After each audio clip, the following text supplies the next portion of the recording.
मुंबई उच्च न्यायालयाने मनोज जरांगे पाटील यांना आझाद मैदानावर उपोषण करण्यास मनाई केली आहे, तरी देखील मनोज जरांगे पाटील यांनी स्पष्ट भूमिका घेतली असून ते मुंबईत येऊन आझाद मैदानावरच उपोषण करणार असल्याचा ठाम पवित्रा घेतला आहे। या पार्श्वभूमीवर मोठी चळवळ उसळण्याची शक्यता व्यक्त केली जात आहे। गणरायाचे आगमन अवघ्या काही तासांवर येऊन ठेपले आहे, यामुळे गणेश भक्तांमध्ये मोठी उत्सुकता पाहायला मिळत असून नाशिकसह सर्वत्र बाजारपेठांमध्ये खरेदीसाठी प्रचंड गर्दी झाली आहे। भाजपमध्ये नुकतेच प्रवेश केलेल्या माजी आमदार संग्राम थोपटे यांना राज्य सरकारकडून मोठा दिलासा मिळाला आहे। राजगड सहकारी साखर कारखान्याच्या खेळत्या भांडवलाच्या कर्जाला मंत्रिमंडळ बैठकीत राज्य सरकारने हमी दिली आहे।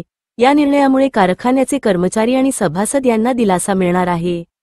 नाशिकच्या आडगाव परिसरात तब्बल 3 ते 4 बिबट्यांचा वावर असल्याचे समोर आले आहे, त्यामुळे परिसरातील नागरिकांमध्ये भीतीचे वातावरण निर्माण झाले आहे। वनविभागाने तातडीने उपाययोजना करून या बिबट्यांना जेरबंद करावे, अशी मागणी स्थानिक नागरिकांकडून होत आहे। नाशिक शहरासह ग्रामीण भागात कालपासून रिमझिम पाऊस सुरू आहे। सततच्या पावसामुळे गंगापूर धरणाच्या पाणलोट क्षेत्रात मोठी वाढ झाली असून धरणातून तब्बल 3500 क्युसेसचा विसर्ग गोदावरी नदीपात्रात करण्यात आला आहे। या विसर्गामुळे गोदावरी नदीच्या पाण्याची पातळी झपाट्याने वाढली असून नदीला पुन्हा एकदा पूर आला आहे।